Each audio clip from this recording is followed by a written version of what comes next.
hand it over to you.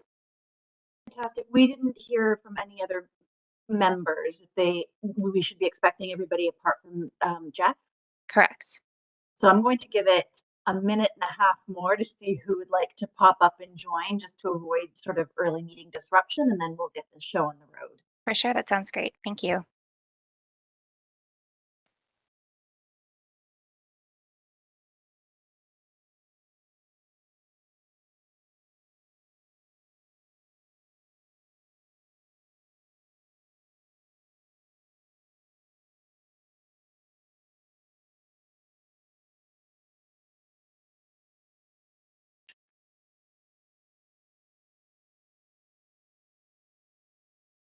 Good morning to member Adam Wynn. Good morning. Thank you for letting me into the room. Of course. I'll put my camera on in the moment. All right, no worries. Just to let you know, we are able to hear you. Thank you so much.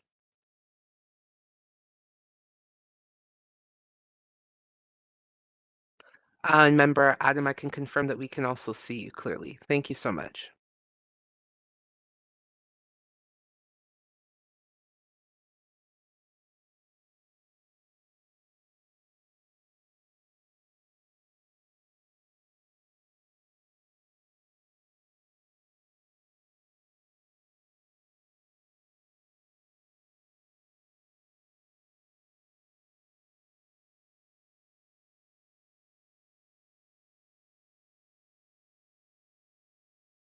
All right, let's get started. You ready for me, Tanya? Yes, Julia, we're ready when you are. Perfect. Oh, I see Wendy just joining. We'll just make sure that she's got screen and video. Good morning, Wendy. This is the host speaking.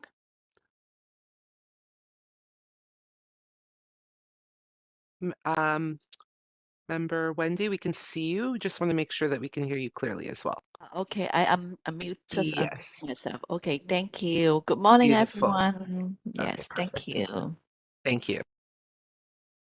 Okay. Good morning. My name is Julia Rady. I am the chair of the Toronto Preservation Board. We have quorum, so I am now calling meeting 21 to order. Welcome, everyone.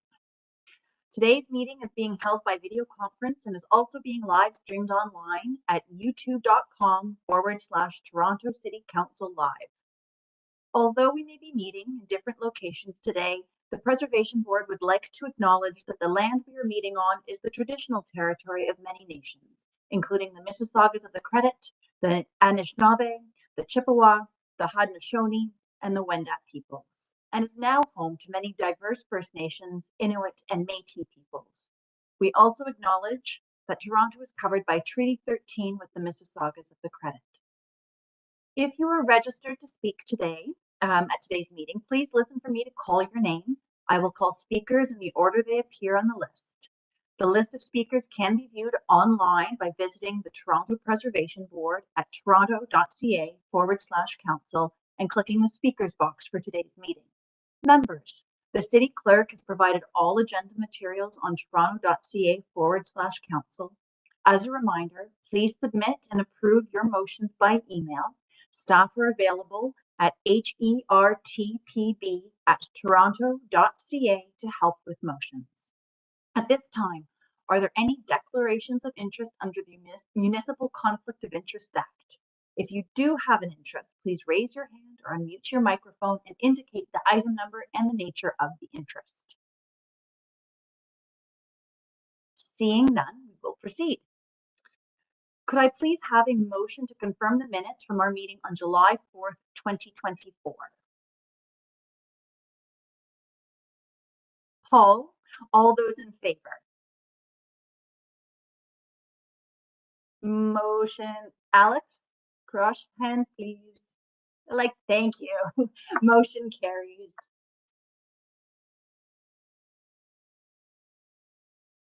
I'd like to draw your attention to one new agenda item which we will need to vote to introduce before we can take action. PB 21.3, 80 to 86 Lynn Williams Street, alterations and demolition to heritage attributes at a designated heritage property under Part 4 of the Ontario Heritage Act, and authority to enter into a heritage easement agreement request for directions. I have submitted a letter with recommendations that the board introduce and consider this report at today's meeting. Are there any questions or discussion? Seeing none. Oh, yes, Adam? Madam Chair, will we have a staff presentation on this new agenda item? Yes. It And is okay, receive that wonderful. in the Okay, materials as well. excellent. Thank you. I move to introduce the item. All those in favor, please. Motion carries and the item is adopted. That item is now part of today's agenda and it will follow last. There is a confidential part on that, so it works quite nicely that it comes at the end should we decide that we need to move into closed session.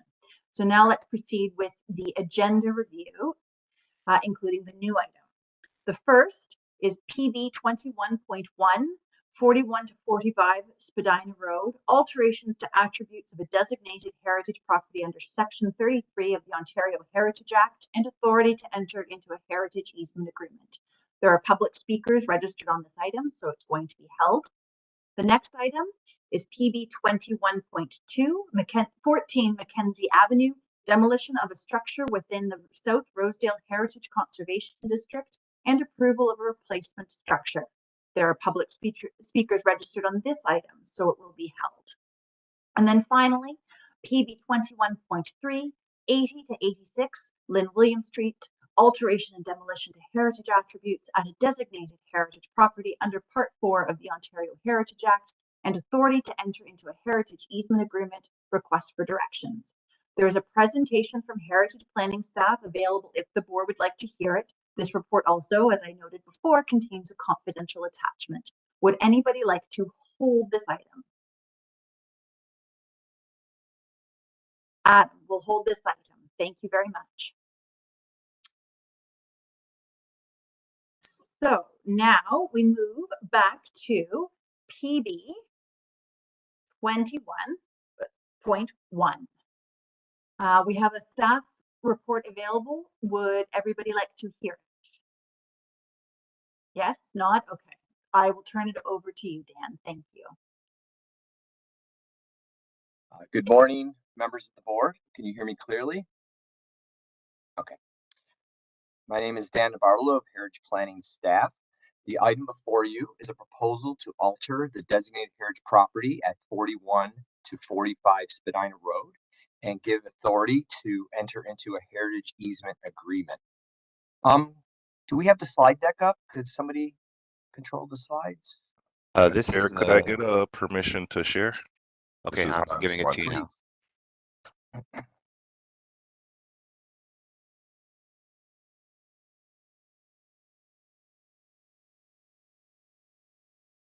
Okay, could you turn to the next slide, Hans? And here you see the location of the property at the southeast corner of Lowther Avenue and Spadina Road. The property is just west of the West Annex Phase 1 Madison Avenue Heritage Conservation District. Next slide, please. Here you can see an aerial view of the 4.5-story property on its corner site. It's indicated by the blue arrow. Next slide, please. Here we see the west front facade of the property facing Spadina Road. The site contains Spadina Gardens, a 4.5-story Edwardian classical style apartment building constructed between 1905 and 1906. Spadina Gardens was one of Toronto's first 6 apartment buildings and is one of only 2 of the original 6 still remaining.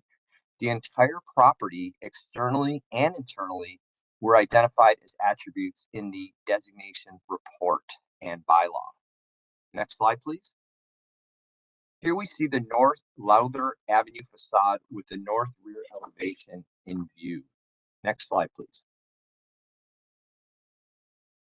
The proposal retains Spadina Gardens in situ in its entirety, externally and internally, and continues its use as a rental apartment building, while also adding 70 new residential units to the site through a 10-story residential tower that's cantilevered above the existing building. The cantilever is 4 meters above the existing building. The proposed development incorporates 2 structural columns to support the new residential tower. One you can see at the south elevation, it's at the left portion of the slide. The other is at the rear courtyard. It avoids the need for threading through the heritage building, and this approach retains the entire internal layout and principal elevations.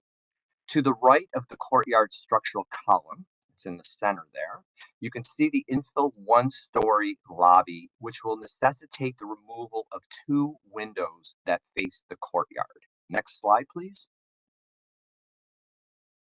The placement of the new lobby within the courtyard structural column at the rear of the property will obstruct 2 of Unit 9's bedroom windows. You can see Unit 9 is the area that's shaded towards the upper portion of the slide. It will necessitate reconfiguration from a 3-bedroom unit into a 2-bedroom layout as it merges 2 bedrooms at the rear, where the 2 windows will be obstructed by the structural column. To facilitate this change, the unit's rear bathroom window on the east facade will be enlarged to allow more light into those bedrooms. Next slide, please. Here you see a render of the project from the Spadina Road frontage. The 10-story addition is stepped back 10 meters from the front facade and utilizes a 4-meter reveal between the historic property and new development. In conclusion, staff is supportive of the application and recommends approval. Thank you. Thank you very much, Dan. Before we turn to questions to staff, we have 2 speakers on this item. The first is Shelley Ludman.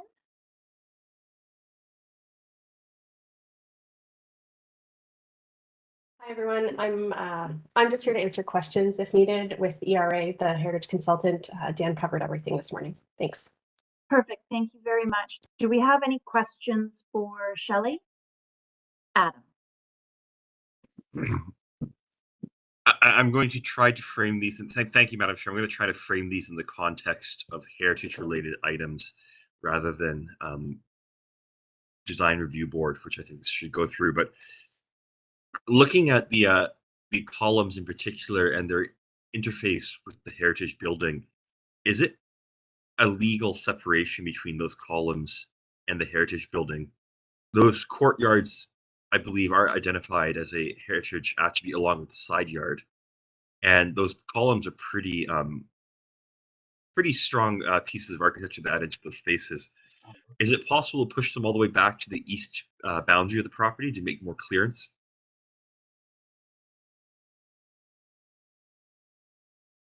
Like over 50, there's a letter sent from the panel. I don't know if it was circulated to everyone, but the panel went to the community consultation meeting. They went through all the city documents and also met with the Spadina Gardens Tenants Association. And the proximity of those columns to the existing heritage building was an extreme source of concern. I'd just like to clarify your question, Adam. When you say legal, are you referring to? You have less than 1 meter separation in some cases between units and those pillars.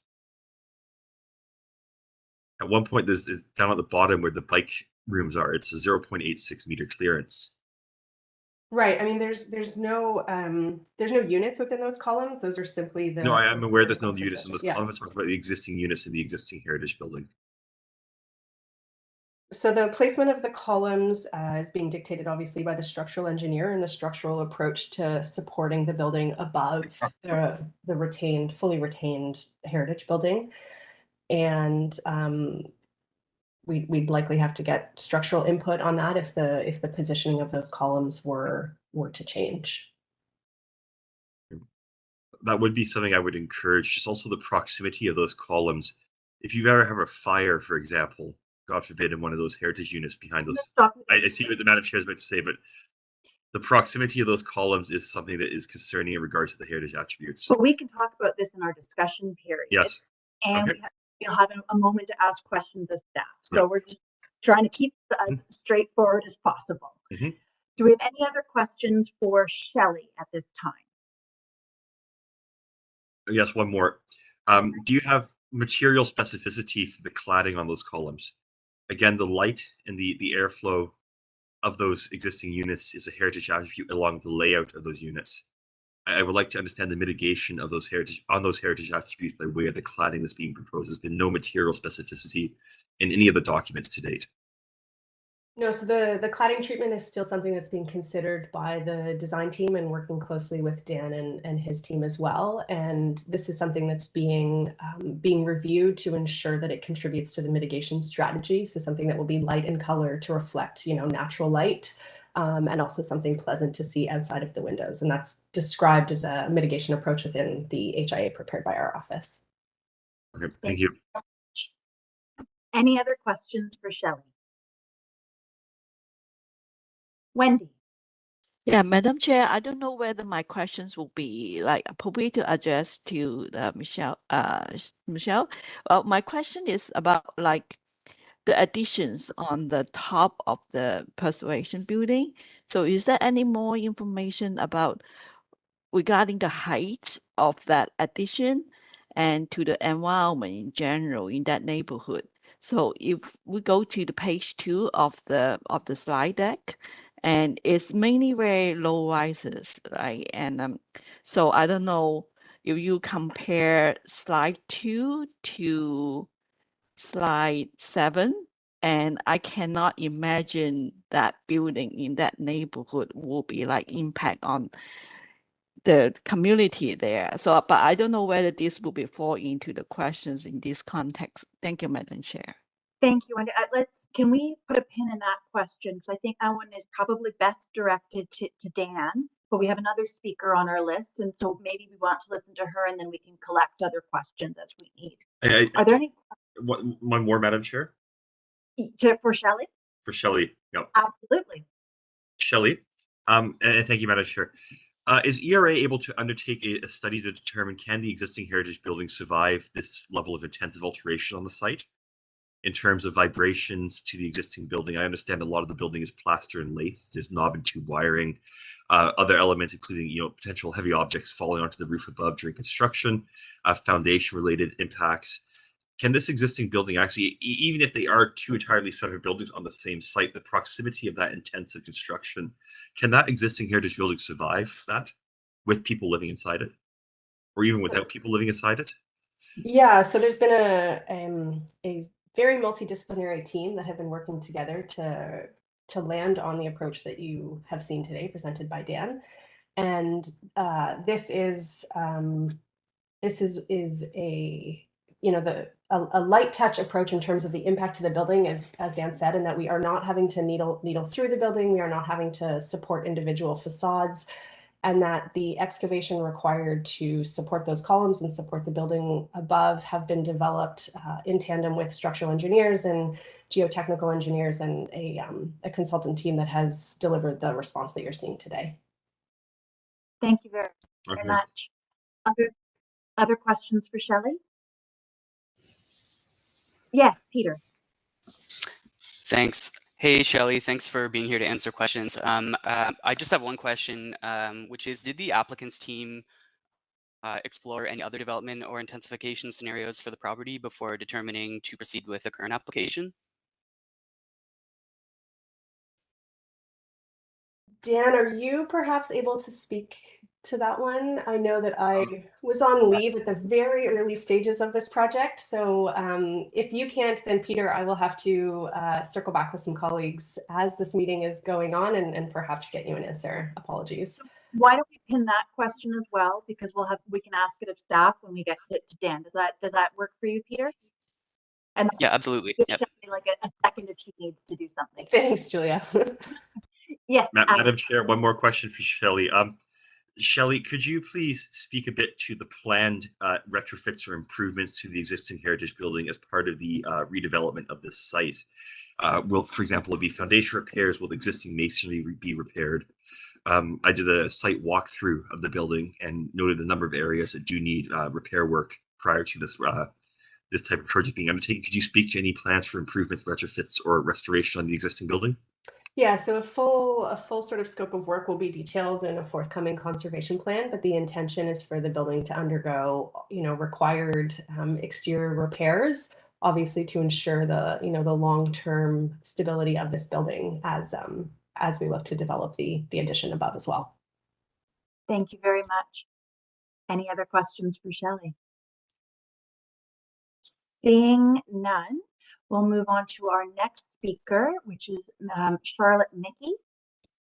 And just as Charlotte comes into video, I'll remind her that she has 5 minutes, and close to the end of those 5 minutes, I will indicate when your time is up. Do we have the clock that I can see, Tanya? Otherwise, I can. Hello, Chair. This is the Secretary. I'll have it up in just a moment. Oh, perfect. So if you'll just give us 1 second, Ms. Mickey, then we can. Yeah, no problem. Perfect. All right, your 5 minutes, please. You have the floor. Okay, members of the board, I'm truly honored to speak to you today. I've been a tenant at Spadina Gardens since 1993. Every day it is my privilege to appreciate the beautiful, very intelligent and forward-looking design of the building inside and out. I'm very appreciative of the applicant and the city staff's efforts to ensure the heritage building, including its interiors, remains intact and that the tenants will not be displaced during construction, even if the latter option leaves open questions likely not the purview of this body. Notwithstanding my appreciation, I'd like to bring the following issues to your attention, and I realize some of these have been raised by Adam already. I am concerned about the safety of the designated building itself during the construction process, given the extensive excavation likely required to install the supporting column. Are there precedents for this kind of construction, especially so close to a heritage building? And, I appreciate the efforts of the team from the applicant, but I would still ask that an independent engineering study be conducted. There is grave concern about the visual impact of the new building. I will use words from Sandra Shaw from the ARA because they are better than mine and because she represents the neighbors who view the building so often. We strongly disagree with the assessment of the tower addition as unobtrusive. It may be separated from the heritage building and its cantilevered positioning may be surprisingly acceptable to staff, but its street presence is positively jarring, as the illustration in the report demonstrates. It competes with and overwhelms rather than complements the heritage building. Now it's Charlotte speaking again, and I ask, are there strategies that would bring the new building into better conversation with the old without eroding the legibility of the heritage building?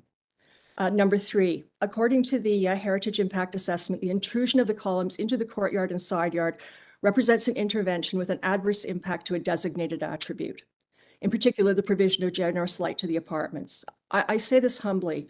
In my view, the designation takes a holistic approach intended to preserve and celebrate the early and long success of an experiment in density, Spadina Gardens, a new typology for Toronto in the 1900s, the apartment house.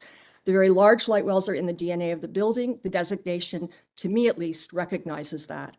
The shape of the structure, which includes the negative space of the light wells, is what makes the building work from outside to inside, from front to rear, much like a living organism, and it's a big part of what makes Spadina Gardens such a vibrant, functioning residential building to this day. If the large light wells are edited out of its DNA, if most apartments are now cast mostly into darkness, can the building continue to excel in its purpose? Also, can the building continue to provide a living example of exceptional residential design? As remarkable now as it was in the 1900s for architects, designers, planners, and interested citizens. I think I am correct in saying that the city staff believe the proposed mitigation of the adverse impact via the light reflective cladding will solve the problem. Will light reflective cladding actually work given the presence of the building above? What light will there be to reflect? I asked for a daylight study from the perspective of inside the apartments. I believe there should also be a study for ventilation. And another thought, is it possible, as Adam proposed, to change the positioning of the columns, moving them farther to the east perimeter? I further note that currently, not only residents, but the environment benefit from Spadina Gardens' perspicacious provision of natural light, passive ventilation, and cross ventilation. Given these concerns, the structural integrity of the designated building during construction, the jarring visual impact of the new building, the adverse consequences to the provision of light and air, for that matter, to most of the apartments, I would ask for further study. And in particular, I would ask for an assessment by the city's design review panel before the easement is affected. The building is in a PMSTA, but this should not be a carte blanche. More thought needs to be put into any kind of addition. I thank all of you, and I more than welcome your questions. Thank you very much. Do we have any questions for Ms. Mickey? Adam?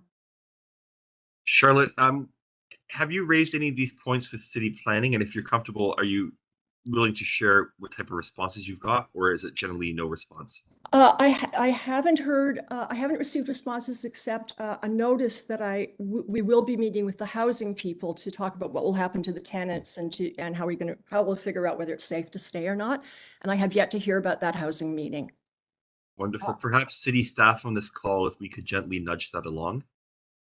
Adam? I thank you, Madam Chair, but No, I'm all for you making your point. Just yeah, please. I'm trying to be very polite, but it's my understanding that some of these questions should be answered by staff. And we're going to move Yep. into staff questions, so Yep. that I'm not going to curtail your voice. Okay. I promise you that. So, Thank you. are there any other questions of Ms. Mickey? No, thank you very much for your time this morning and for speaking with us. Okay, I'll mute myself and stop my video. Thank you. Thank you. Now we'll move into questions of staff. And hi, Dan. You probably want to come back, pop back up. Here I am. I'm back. You're back. Are there questions of staff? Adam. I have two questions. I'm going to ask one first and let other people have opportunity to ask questions, then I'll go back to the second one. Dan, would it be possible for Heritage Planning and City Planning to meet with the Spadina Gardens Tenants Association to go over some of the concerns they've outlined in their deputation? I heard that Charlotte has the housing team meeting with their group, but it'd be wonderful if the other city divisions could have a meeting with the tenants of that building to help a better understanding of the project and potential ways to mitigate impacts on the existing tenants, as well as the heritage building itself. Yeah, I will begin by saying I was on sabbatical for a year. This application, planning application, and the heritage application were under review for a good part of that year and a half or so. I think community planning, I believe they have engaged with the tenants of the building and other concerned applicants. There was a required public meeting as well that was conducted a few weeks ago. However, Anne, do you have any further comment on the outreach to tenants and neighborhood residents during the period where I was gone for a year during the application review? I can't really add much more than what you said, Dan. There was considerable discussion with the developers as part of the development application about the form, shape, and positioning of any additions on this building. So there was considerable, I mean, this is relating to the earlier question, consider alternatives about development. And following discussion, we agreed with the developer that this proposal, massing, pushing it back from the front and the side, is the preferred or the scenario that was preferred by staff in terms of massing for a new building on top of this existing heritage building. And in terms of your questions about the impact on residents, I mean, the Toronto Preservation Board's mandate is to do with alterations to the heritage building under the Heritage Act. So issues with regard to housing are a matter for community planning staff and housing staff. And respectfully, in this case, it is physical. Please, Adam, let Anne finish. Okay. So we are looking, so the heritage planning will look at the impact on the heritage values and attributes of the heritage building. So the issue on people's people's tenanting relationships, that is something that we don't review as part of the heritage application. Thank you, Anne. Respectfully, in that circumstance, I was referring to the layouts of the existing apartments, the ventilation, the light, the courtyards, the side yard, that are heritage attributes that people are actively living in. It's a unique situation where they're bridging both realms. Right, so the heritage attributes talk about the scale, form, and massing of this building, and it talks about the shape of the building, which results in courtyards that give ventilation and light. So it talks about, so it's the shape of the building that is the heritage attribute. It's not the ventilation and light to people's properties, people's buildings aren't something, ventilation aren't something that dealt with the heritage under the Heritage Act. The shape of the building, its form, that is an attribute. And this proposal is seeking an alteration to that, and staff are recommending approval. That shape of the building will still be discernible. The courtyard is still there. It is being affected and altered, and that does have an effect on the apartments, but staff are recommending approval for this because you can still see the shape and form. It's being altered, but this development allows new housing that the city is supporting. Thank you very much. It's my understanding the phrasing in the attributes does mention the light in those courtyards, and over 50% of the rooms in each apartment is going to lose that light. The way it's phrased is very unique. Is that a question? I mean, I can read you out the attribute, but is that a question? I'm trying to understand the courtyards attribute. The way it's phrased is very unique in the city of Toronto, and there would be loss of elements identified in that attribute from this alteration. Through you, Madam Chair, the attribute is about the scale, form and massing of the building, which has a T shape, which results in courtyards. Because there are courtyards there, the units get light, but it is the shape that is the attribute, not the ventilation or the light into them. It is the shape. Thank you very much, Anne.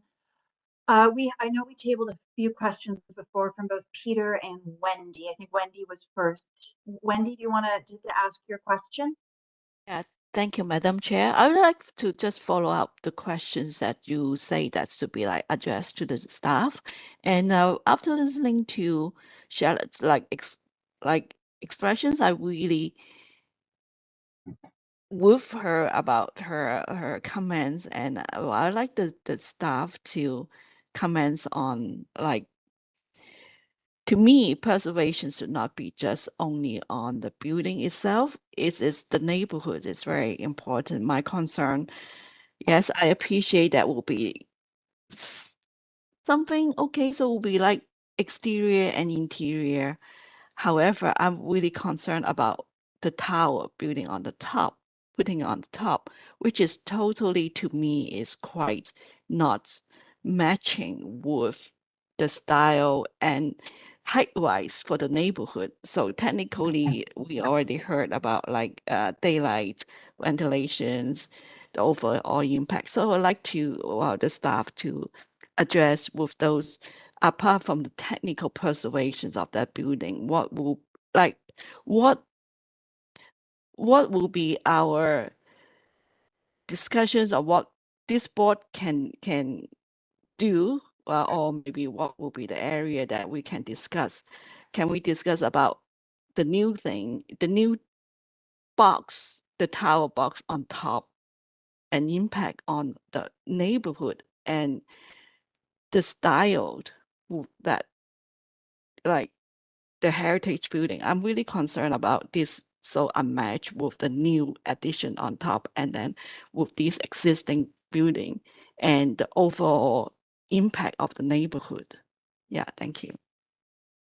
Certainly. Maybe this is like, yeah, maybe that is not the mandate of the preservation board. If the preservation board is only look into how the heritage building being preserved, and I will be happy to just approve for the preservation of the building without the tower. Okay, thank you. Certainly. And I'm going to give a multi-pronged response. Subjectively, I think towers on heritage buildings are always jarring. You know, that's what we see very much here in the city, through council, approvals and city approvals and OLT, OMB approvals through the decades.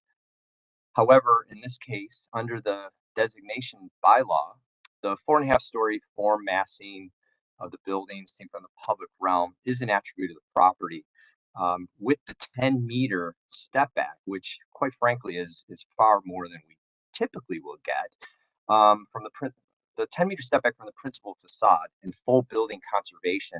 Staff is satisfied that the aspects will be conserved, especially when viewed from the public realm, from the street frontages. when you're looking at the building. In terms of the total height of the development, the issue is reviewed by community planning and urban design in accordance with applicable policies and guidelines for the area. I also need to mention that the site, though close to the adjacent HCD, is not in the HCD, so the applicable policies do not apply. And I believe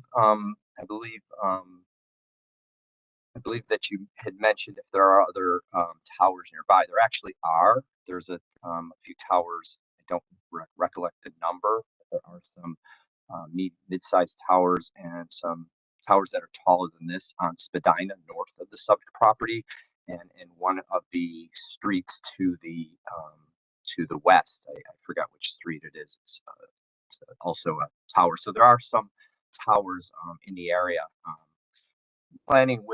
Community planning would have looked at the location, it's by the subway, provides, needed residential units, in an area that is needed, where housing is needed.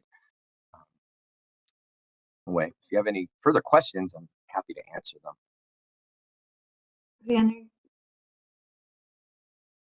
I'm going to go, Adam, can I go to Peter first just to make sure I cover everything? Peter? Thank you, Madam Chair. So Anne, I think, partially answered my question, but maybe I'll just restate it if there's any additional context that can be provided. So I actually have two questions, but I'll start with the one that I raised before. So that was, were there other development scenarios considered by the applicant team through informal pre-application discussions? And if that is the case, to what extent does the current proposal represent an improvement or not over other scenarios that may have been considered? I can briefly answer this initially because I was gone for about a year, but before I left, we had considered options that would have included impacts to the actual structure, just threading, structural columns within the building. So there were scenarios that looked at, far more impactful scenarios to, support the new development above the heritage building. However, I was gone for a year, so I'll allow Anne to speak if there were other strategies that were looked at and reviewed before landing on this one. Through you, Madam Chair, yes, we did look at a number of different alternative scenarios. I can't remember them all off the top of my head. However, I do remember scenarios where that massing was brought much further forward towards Spadina Road and much further forward on the side. So we looked at the positioning of where you should put a tower and then how the tower could be constructed with minimal intervention in terms of the heritage building itself. So in terms of putting columns so that they wouldn't interfere with the layouts or minimally interfere with the layouts of the apartments themselves. Yeah, and I'd like to also add that, of course, the column within the courtyard, there is an impact. It's within the courtyard.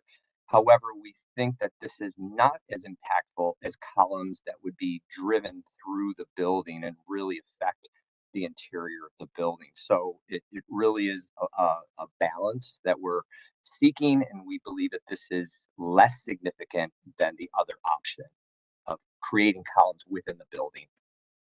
Thank you, Dan. Mary, I see your hand, and Yeah. then I see Katerina. Through the chair, sorry, I didn't intend to speak, but I just wanted to be clear for future discussion that pre-application discussions are not public. So what we are able to discuss usually is an application that's made and then discuss how that application evolved. So I know we're talking about that here, but just to be clear for future discussion, pre-application is not, it's meant to be private from the standpoint of the applicant. Thank you. Katerina? Thank you. My question is kind of building up on based on Charlotte's question.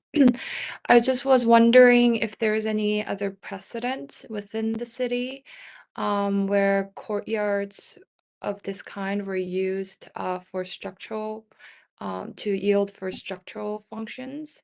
And if so, if you could elaborate on other precedents. Thank you.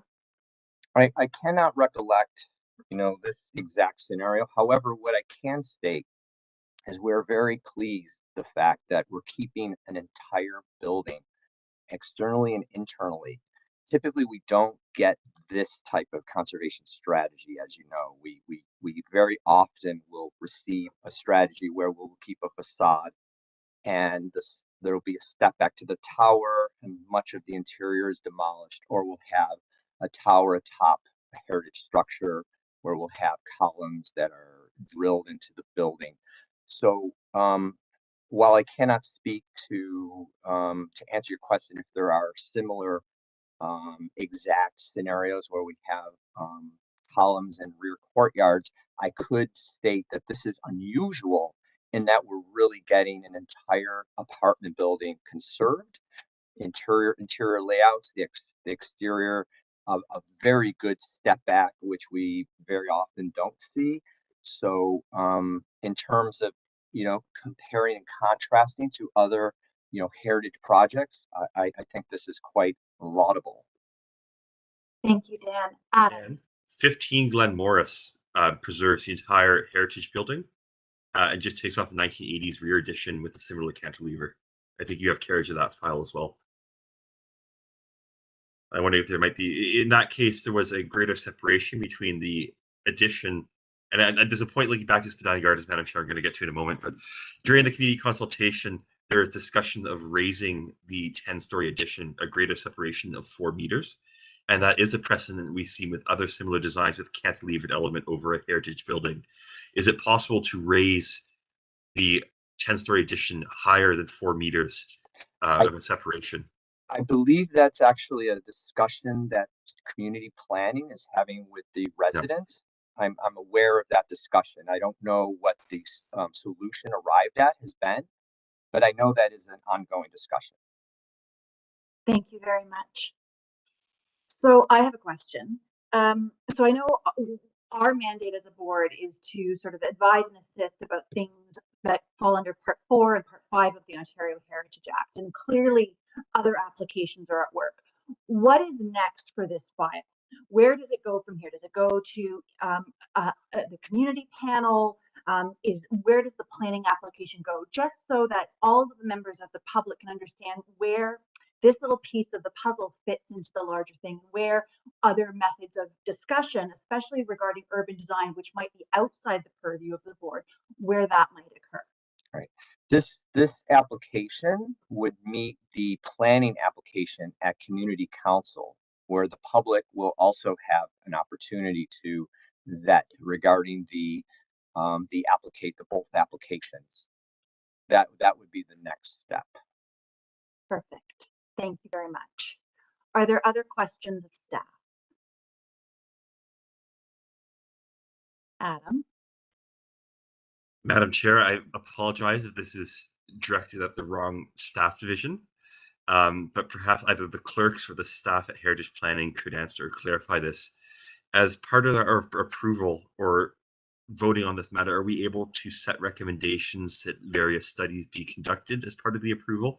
I'm thinking a ventilation study, a shadow study from inside the existing units, a independent engineering study, and a alternative exterior placement study for the pillars.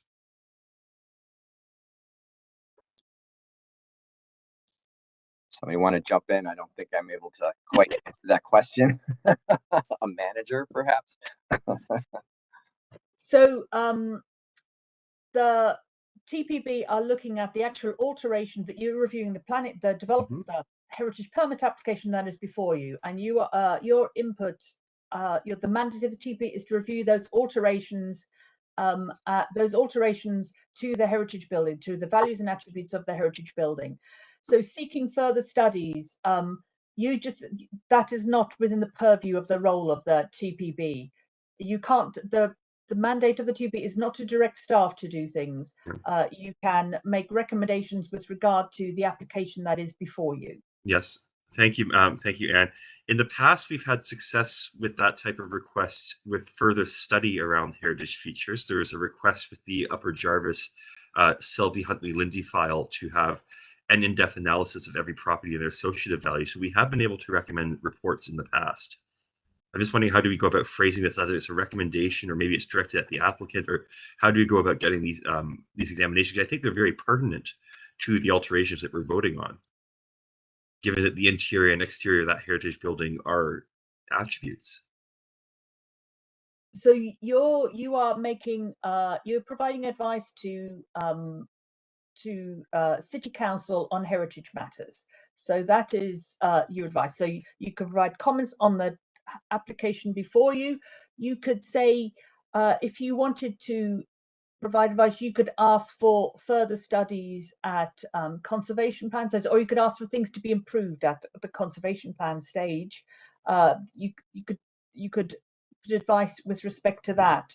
But in terms of the application before you, it's your opinion on this application. Okay. Thank you very Madam much. Chair, I hope I'm not overstepping, but perhaps clerks could prepare a draft motion for those recommendations if other people here are on board with that. So that is a subject for discussion for us. Yeah. So what you need to do, Mr. Wynn, is write out what you want to Yeah. do, and I would suggest that you heed and counsel Yeah. in this case and direct it towards the conservation plan stage. Okay. But you need to write it out and email it to staff, Yeah. and let's have it go back and forth so that we're not debating where comma placement is for all of for everybody to see, and then we'll have a discussion upon that. Okay. Okay. And then at that point, we will agree or disagree and we'll move forward at that point in time. Are there other questions of staff at this stage? Wendy. Madam Chair, I'd like to ask questions maybe for the discussions for my own understanding. So preservation, so we're talking about the building, and I heard about like the technical aspect and thing.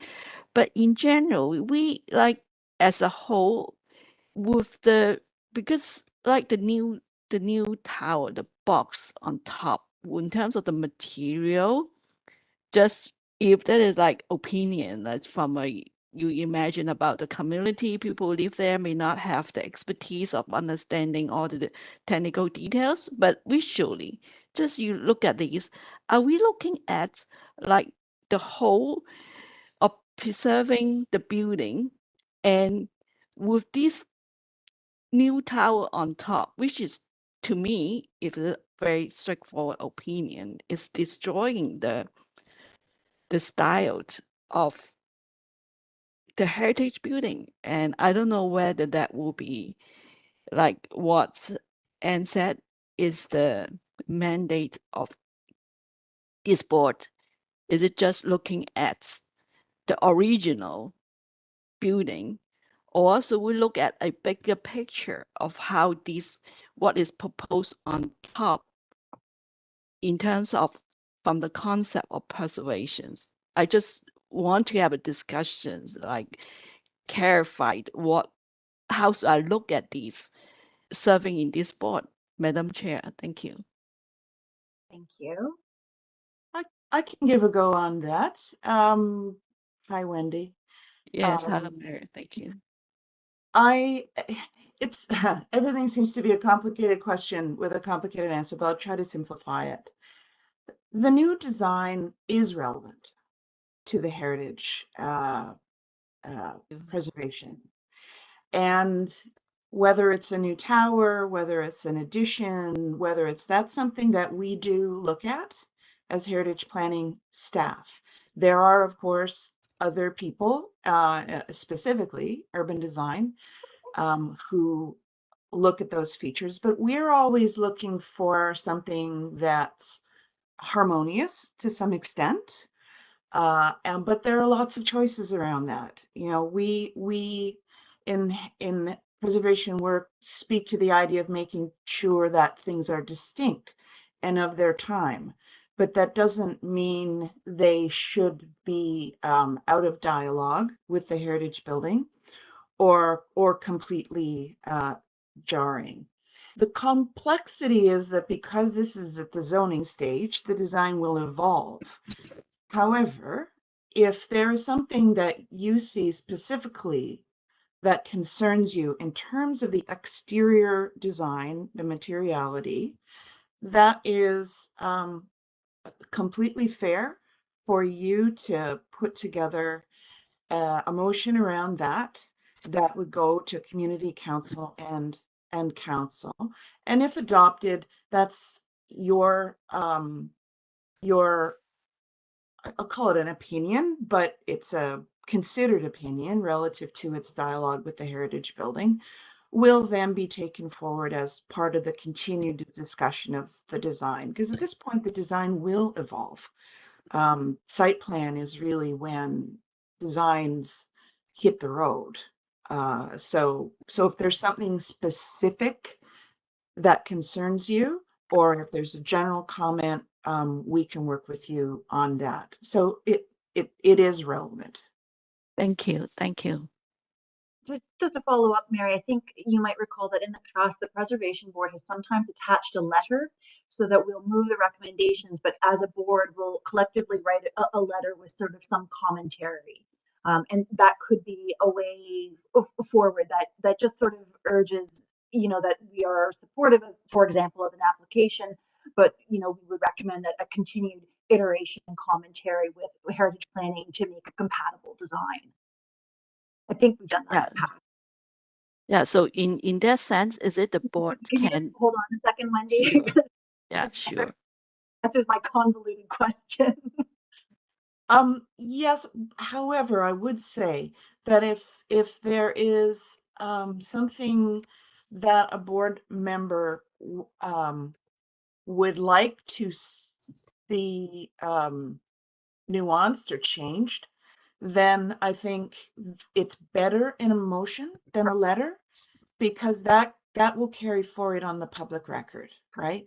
And it may or may not get adopted by the community council, but I would see no reason why that kind of a comment. So it could be either a statement that is more of a, so you approve it on condition that the evolution of the design continues to respect the heritage property, or if it's less general and more specific, because something's really feeling not harmonious about it, then you can call that out and ask that to be further considered. So, at your pleasure, but my advice would be through a motion. Thank you very much. And I know that Adam has written something. Yes, and just to flag to the clerks, it is in your inbox. I know sometimes the clerks are juggling many tasks during these meetings. Well, I think what we'll do is we'll end up tabling for a moment so that we can consider. But did you pass that by staff, or? I'm waiting for the clerks to draft something in the right language, and then I ask that they send it to staff and myself at the same time, and we can work together to find the right phrasing. I just want to give them the first whack at it to make sure it's in the right language. Hi, Adam. I'm just stepping in here as the clerk today. Anne and Mary, I forwarded you Adam's emails so we can work together to try to get the correct language and the spirit of what Adam's looking to do that we can then share with the rest of the board. Okay. Is it possible to tag into the discussions just now? I'm concerned about the design. If Mary mentioned that the board, can we also request like choices around the new design on top of the building, like the material, the style? Is it possible to also like put it like Tanner, what you working on, Madam Chair, is that possible? It's certainly possible from my perspective. The question would be how specific you would like the comment to be. If you would like it to be more general, that that you have a concern and you'd like to see something taken forward, or if there's something specific that bothers you, then we can call that out. For example, the material instead of the glass, right? Okay. Yeah, and okay, and do you have an eye? So are you thinking about something more solid, or solid? Well, I think if we put it in terms of the criteria, how the new design, like better communicate or dialogue with the existing heritage building. Yeah, Okay, Fair. because of so the criteria. we can work something up on that too. So Thank yeah, you. you want to As put your well as the environment, right? Because the environment, that the whole neighborhood, what I remember is really that's glass box will be quite out of place with that in that neighborhood as well. And Okay. I can imagine, yeah. So if that is So the more neighborhood, we have to leave the neighborhood aside. Okay. I mean, the Okay. neighborhood is important as a place. But our role here is to have it be the best fit with Thank the you. heritage building. Okay. Yes, best fits will be the word for criteria. Thank you. Yeah. So maybe what I'll do is we'll do it the other way around from Adam. I'll create something and send it to the clerk, and they can make it into a proper wording for motion and then give it to you if that's okay with you. Thank you. Okay. Are there other questions of staff at this stage?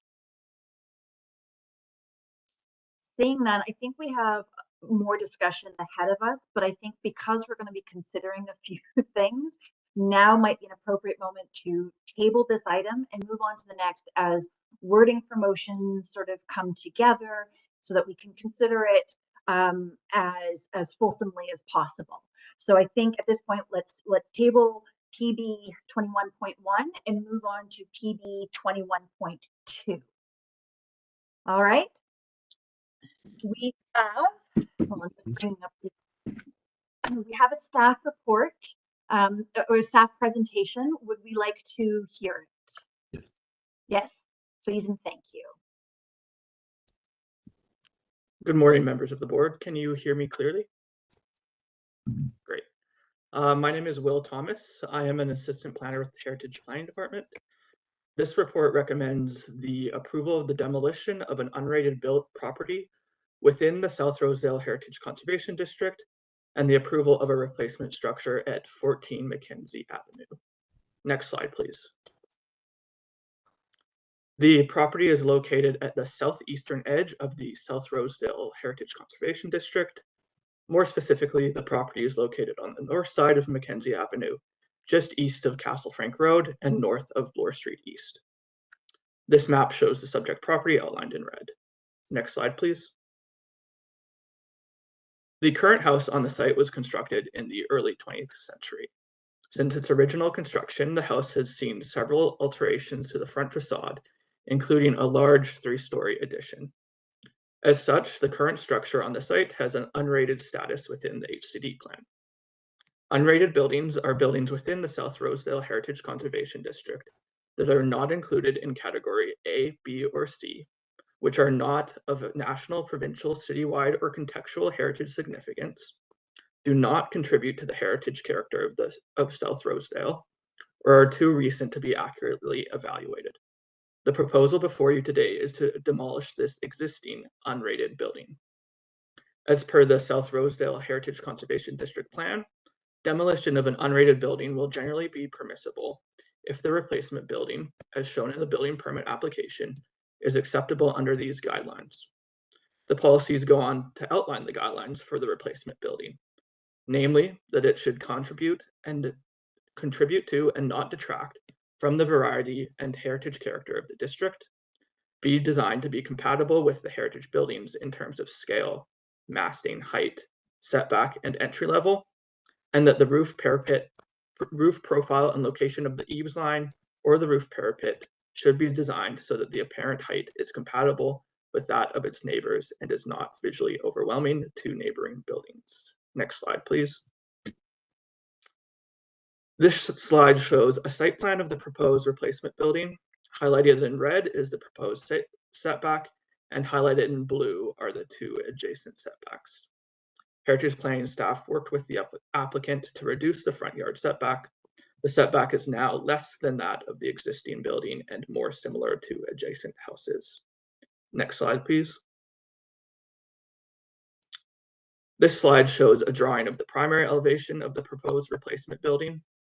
Of specific note in relation to the policies of the HCD plan is that the proposed height is 10.31 meters.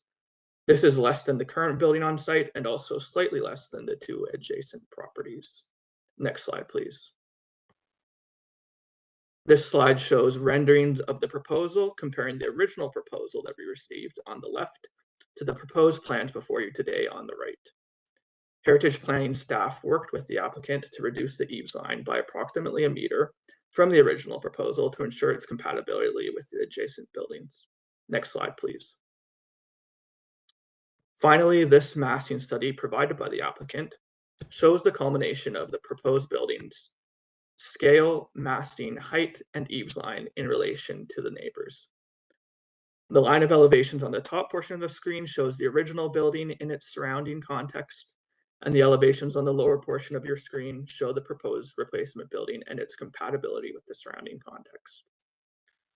Heritage planning staff are of the opinion that the scale, massing, height, entry level, and setback, as well as the height of the eaves line, are all compatible with the heritage character of the district, and as such, should be approved under Section 42 of the Ontario Heritage Act.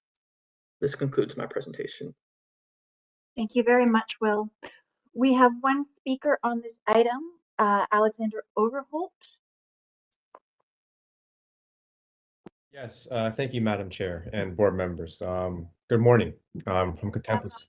5 minutes. And just can you just wait for 3 seconds while the clock comes up for me? No worries. All right, you can go, please. Thank you, Madam Chair and board members, and thank you, Will, for the presentation. I do believe our application does speak quite well, and I'm just here to present myself as a resource in case any members of the board do have any questions. I would like to remind everyone that there are certain zoning variances associated with this application, in which we have worked quite closely with Hector from Community Planning and Umesh from the Rosedale Neighborhood Association in order to revise our application to meet the needs of both community planning and the local citizens of the area. Perfect. Thank you very much. Thank you. Are there any questions for our speaker? No, thank you very much, Mr. Overholt. Are there any questions of staff? Adam. Thank you for the presentation, Will. 2 very brief questions. Do we have any pre-alteration photographs of this property? And the second is, for about a year now, I've been trying to get the South Rosedale HCD documents off Heritage Planning staff, specifically the chart that says what the classification of each property is, whether it's unrated, Class A, B, or C. If you have a copy of that, could you please send it to the Community Preservation Panel? Sometimes it feels I'm emailing into the void with questions. Yeah, so through the chair, we do not have any. Public documents don't actually contain that information. Apologies, you froze there. No worries. We, to my knowledge, there have been no, there were no photographs of the pre-alteration construction. I'm sure Alex as well can confirm that. And as for the status of the buildings within this district, I believe I can share that with you. I'll double check with my manager to make sure that that's something we can share. And if it is, then I will make sure to share it. Thank you. It'd be hugely appreciated. Thank you very much. Are there other questions of staff? Seeing none, is there discussion amongst ourselves on this item? Thank you, Will.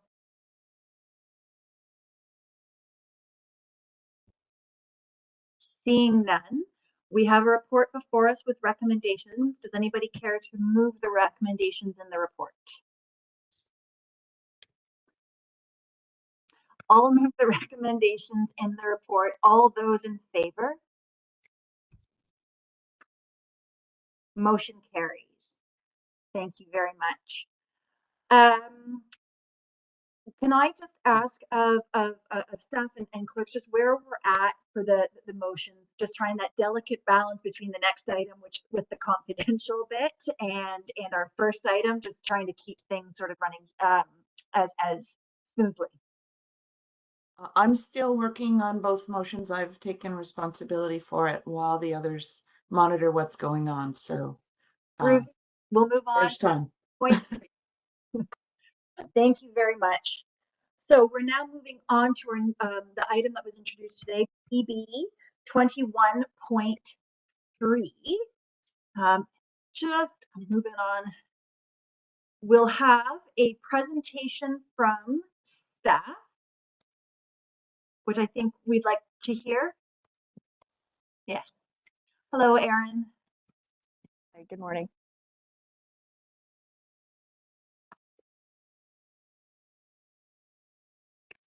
Take it away.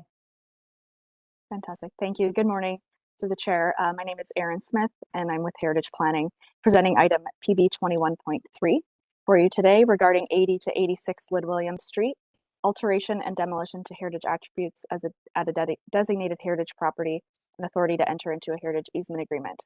As this is a request for directions report regarding a without prejudice settlement offer, as was mentioned, there will be a public and a potential confidential component to the staff presentation. Next slide, please. Thank you.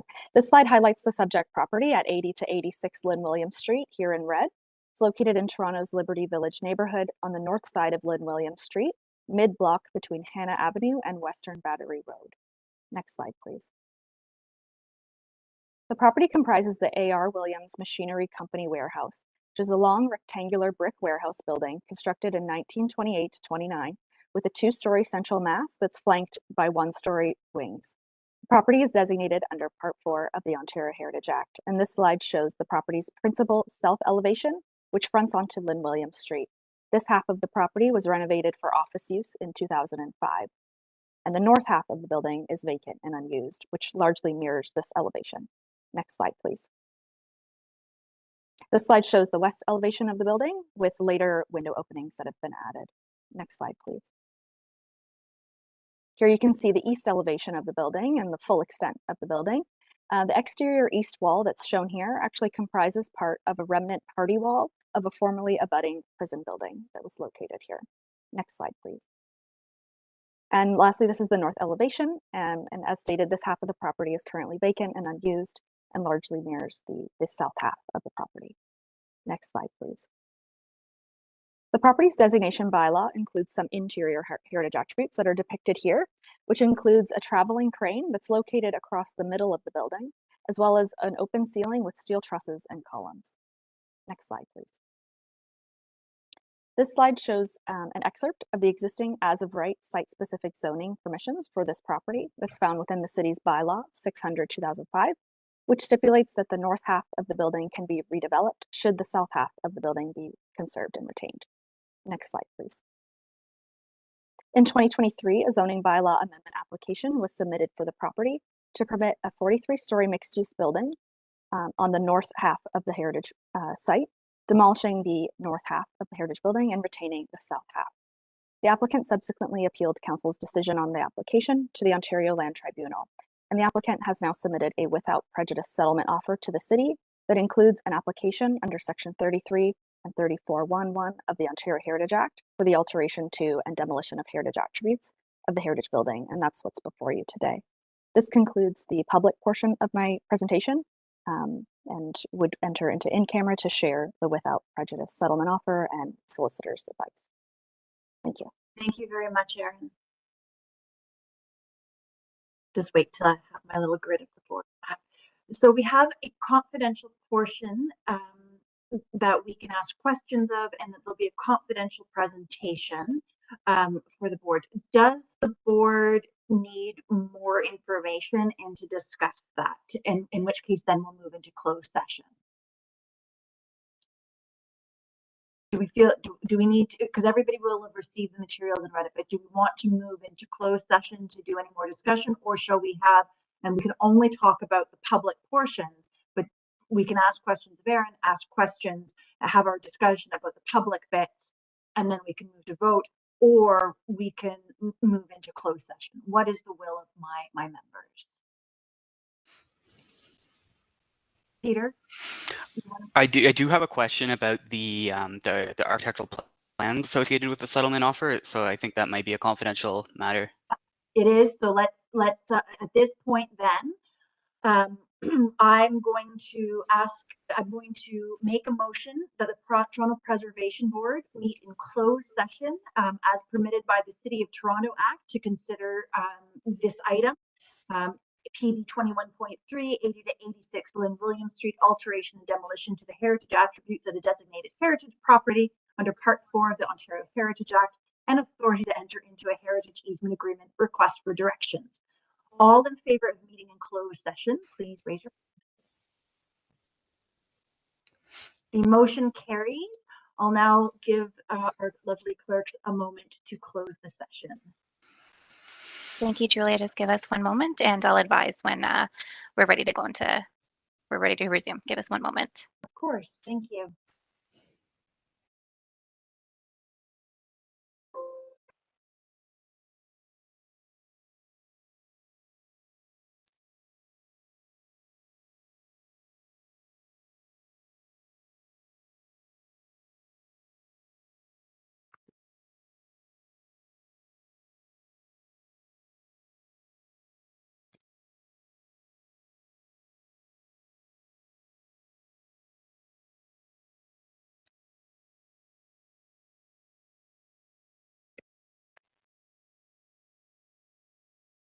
Hi, Madam Chair. We are ready to resume an open session again.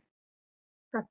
Thank you very much. Now that we've resumed in public session, is there any discussion, not of the confidential stuff, before we proceed to a vote?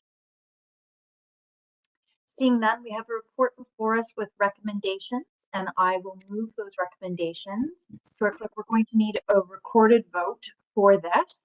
So I think what will happen is I will ask all those in favor to raise their hand, and I'll call out your name, and then the opposite. All those in favor of the recommendations in the report, please raise your hand. Julia, Peter, Paul, Karash, Katerina, Alex, and Wendy.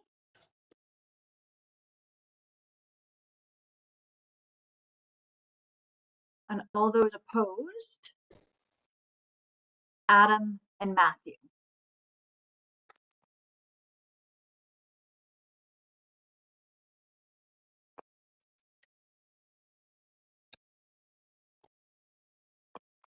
Thank you, Madam Chair. I've got a recording of the vote there for my notes. Thank you. Thank you very much. I think that's in favor, that motion carries. Yes, the motion does carry. Thank you very much. Just for the minutes. Now we're going to move back to PB 21.1. Are we ready for us? Madam Chair, we are still working on the wording. I drew attention to the attribute, the scale, form, and massing of the 4-story building on a raised basement with a flat roof, as is planned with this pair of continuous T-shapes, with the top of the T's providing a formal face to Spadina Road, and the legs of the T having sufficient space on either side to allow generous provision of daylight to the rooms facing the rear of the property. That's where the hang-up is because the provision of daylight to those rear rooms is an attribute. Marvelous. I will let you guys talk it out. And Madam Chair, I do have one more point I would like to bring to the board's attention that maybe we can discuss among ourselves. I think you need to wait for discussion. Okay, right? thank you. What's going to happen is we've got two motions before us. There might be a third motion. We'll get there in a moment. Yeah. The process is, it's a little song, a little dance today, everybody. We're going to consider them one at a time, right? And for each of these motions to amend recommendations, we'll have a moment to discuss it. We move to amend, then we'll move on to the next. And ultimately, depending upon what happens through steps 1 to 3, we'll move the recommendations either as amended or as recommendations, depending upon the outcome of our discussion. Just because we're just on for an August ride today, everybody. So we'll just give everybody a moment while we get things all squared away.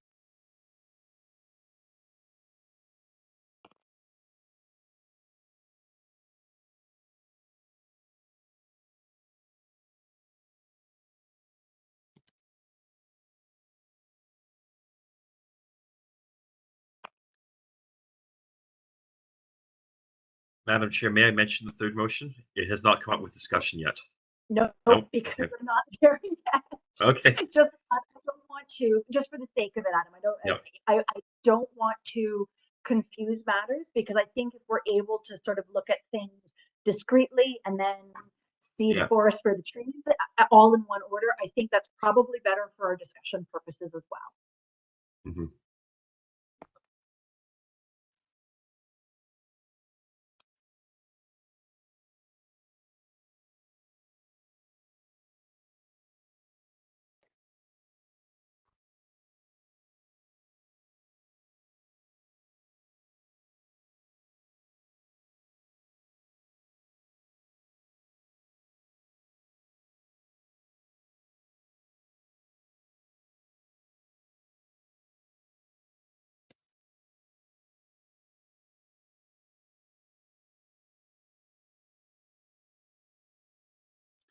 Just to sort of clerks and staff, would it be of merit to take a 5-minute recess, just to give everybody, a moment?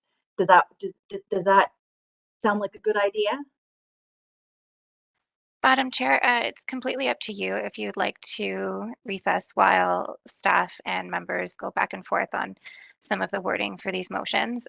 It's our last item to consider, so I don't know if you want to recess, or since it's the last item, we can all just remain in the meeting while staff work some of this out. It's completely up to you what you would like to do, and the board, of course.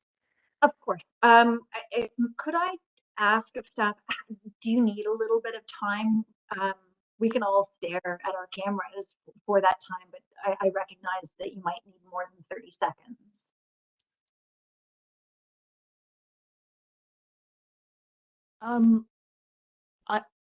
I'm not sure what the third motion is, that The Adam third just motion, Mary, it would be the lost parapet.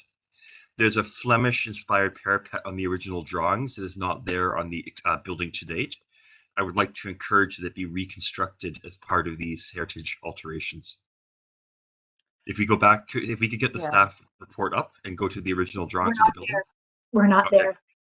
We're not there. Let's not confuse things for a moment here. Yep. I think we need 5 minutes. I think we just need 5 minutes. So Okay. I'll send you that, Adam, and the other one I really just it's just not going any further. Okay, that's fine for the other Okay. one. I appreciate the 2 that we have, or the 3 we have so far, but the one around that lost parapet, We I think can would do be really that. key, because Yeah. it's such an interesting design feature. You and I can discuss offline how your concerns, can come forward in other venues, perhaps. Okay. Okay. thank you. My fellow members, I'm going to then, by your leave, make a motion to recess for 5 minutes, because this is our last item, and I think we would all like this to be done sooner rather than later, but give time for staff to do what they need to do. So, making a motion to recess for 5 minutes. All those in favor? Motion carries. We will resume at 11:05. Thank you, Madam Chair. Thank you very much. Thanks. Yes. Julia, I unfortunately booked a room to be able to be in this meeting, which ends at 11. And I don't know if I'm able to renew, but if I'm not able to renew, is it okay if I drop out of the call, or because I know that we have quorum without me? Well, as long as I've got quorum, you're fine. If you're able to renew or move to a different location, that would be really good. Okay. You were part of the initial discussion. It's good to have you here. Okay, got it. Okay, thanks. Thank you.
Marvelous. Thanks, everybody.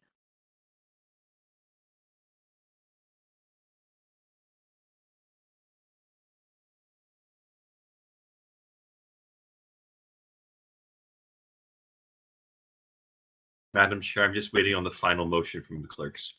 That's fine. I didn't want to make it too much longer than 5 minutes, but just enough.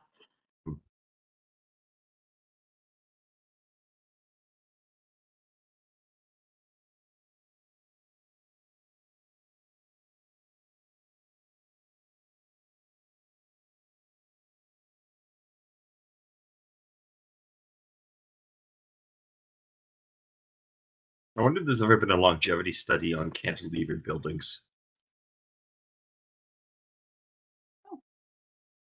as they age in our climate.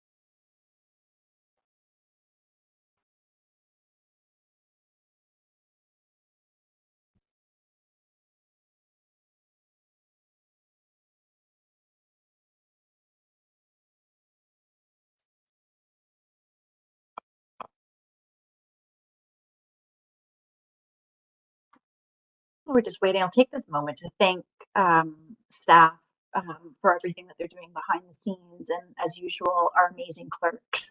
As we go on this roller coaster together, I was joking beforehand, you know, my family's at Canada's Wonderland today, and we are on our own roller coaster, but it's a good one.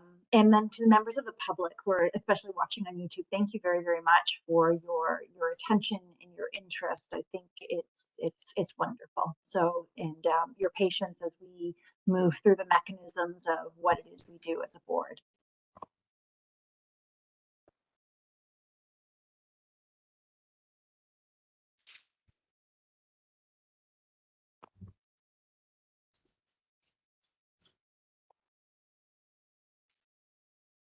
I've just sent something.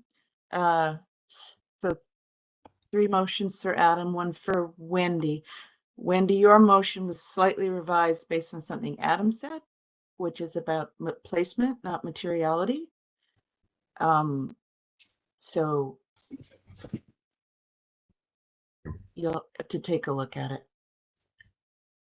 So Mary, Thank you for your thanks, Julia. My brain is not quite I'm not in the zone yet, so everything is taking me twice as long. My apologies. No, this is all good. This is what we do. It's better to get it right and take our time and be methodical about it all. sorry, is it to my email? Something will come from clerks. Okay, to my email. Right. Wendy and I are both anxiously awaiting the clerk's email, I think. I'm putting it all together. You should receive it Thank shortly. you. Give me 1 moment. Oh, Take your time. sure. Take your time. Yes. Sure, what I sent them is Thank you. greatly disjointed, so. All right. At least it's gone to the right person and it hasn't ended up in some random department's inbox.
Okay, so I can advise those emails have gone to Adam and Wendy if you guys would like to review the wording for the motions.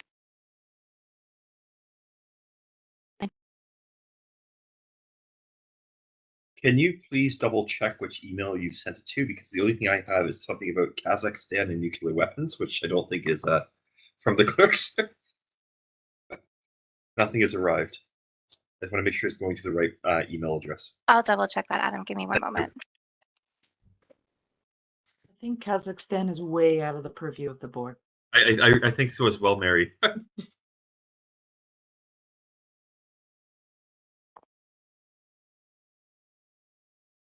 Oh, yep, it's just arrived. Thank you for forwarding that. Okay, thank you.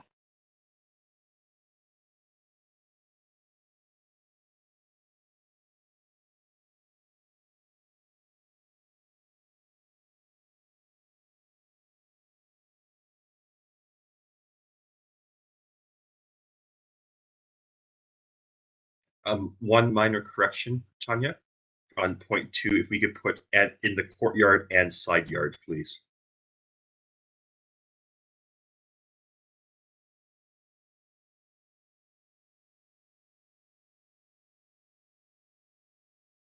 Thanks, Adam. 1 second.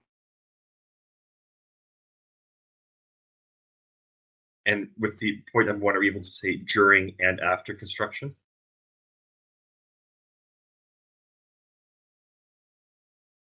Because I think there's elements that should be considered with long-term maintenance of the 2 buildings and potential impacts with that.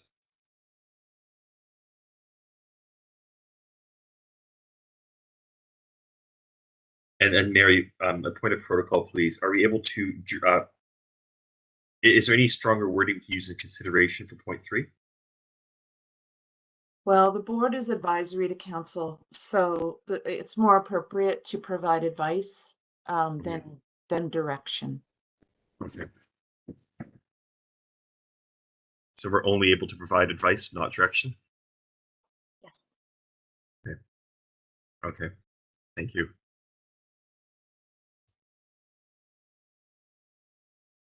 I mean, you can qualify the degree to which you would like the advice to be taken.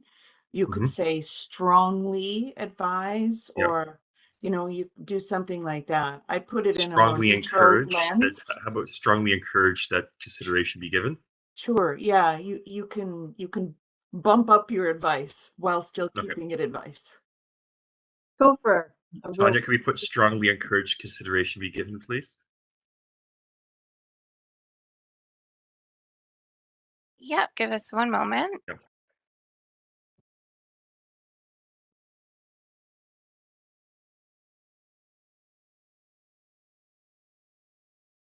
Okay, Adam, we have updated it, so I'm gonna email you the wording 1 more time so we can confirm that you're okay with it. Give us 1 moment. Yep.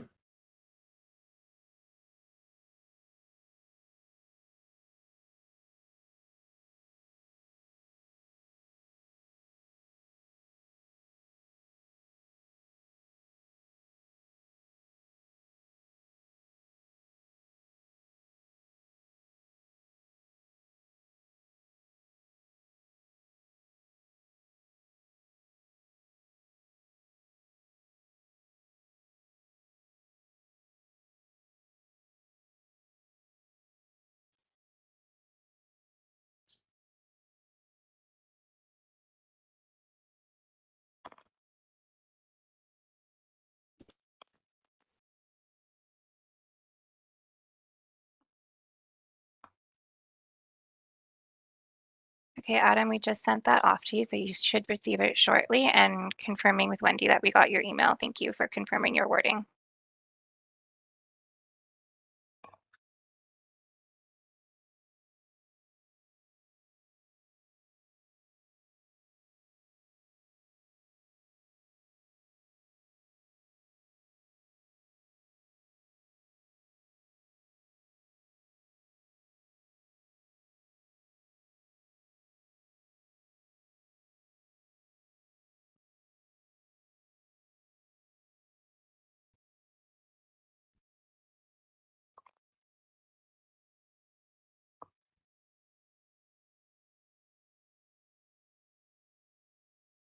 Yep, that works for me. Thank you, Tanya. Thanks, Adam. So Julia, I guess we're ready to continue to proceed now that we have our wording finalized. Fantastic. All right. So we do this. Sorry, Mary, were you waving at me or? Okay. We're going to do this one at a time. And so could we have we're back into PB 21.1. And as part of sort of the discussion amongst ourselves, we've come up and two of our members have come up with motions to amend, to provide amendment to the recommendations before us. So could clerks put the first one on the up so that we can read it, and then we can have a discussion of it. So the before us is that one, the conservation plan include a vibration impact study and construction impact study to ensure that appropriate mitigation measures be put in place to protect the heritage property from damage during and after construction. Two, the conservation plan explore an alternative exterior placement of the columns in the courtyard and side yard. And three, strongly encourage consideration be given to the restoration of the lost Flemish-inspired parapet as presented in the original architectural drawings. So as you see, we've got 3 amendments before us. Now we'll open to discussion of these amendments amongst ourselves. And we'll leave them up for like 20 seconds more.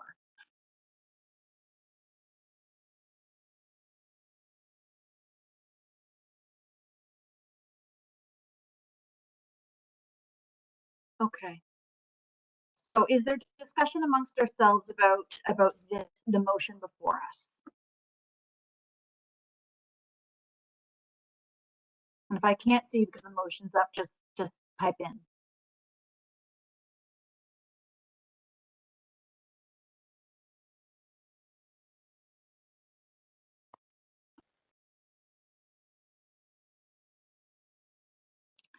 No discussion of what's before us?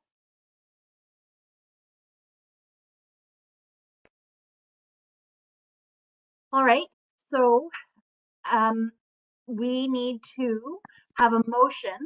Julia, can I just interrupt for 1 second?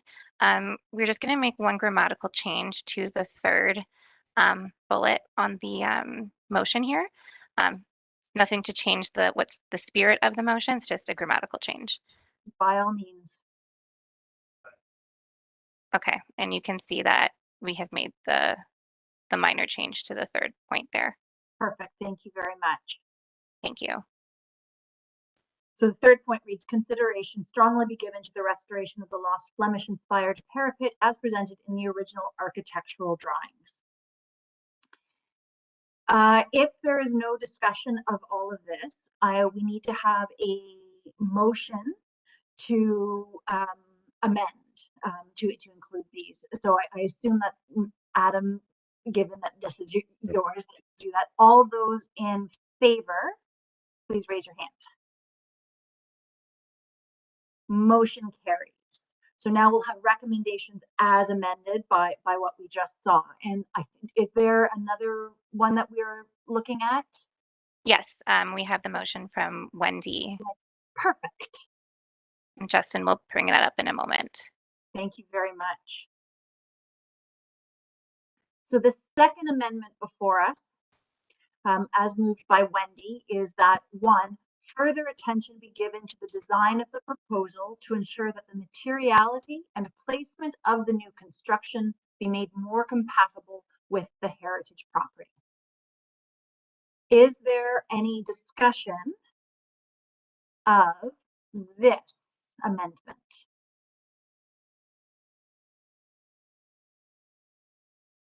Seeing none,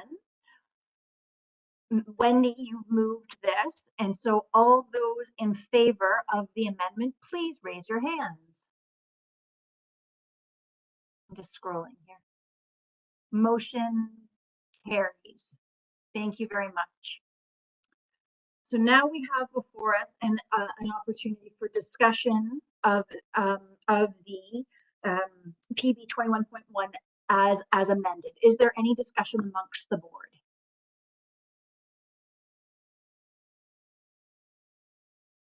Seeing none, we have a staff report with recommendations as amended. Would anybody care to move those recommendations as amended?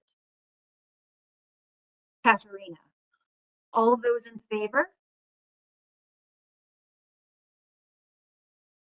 Motion carries. That was anticlimactic, I think, so thank you again to staff and to members for working on the wording and everybody who deputed today. That draws our meeting to a close. Thank you very much. Enjoy these last few weeks of August, and we'll see you next month. Thank you. Thank you, everyone. Thank you, Madam Chair. Thank you, staff. Thank you. Bye-bye.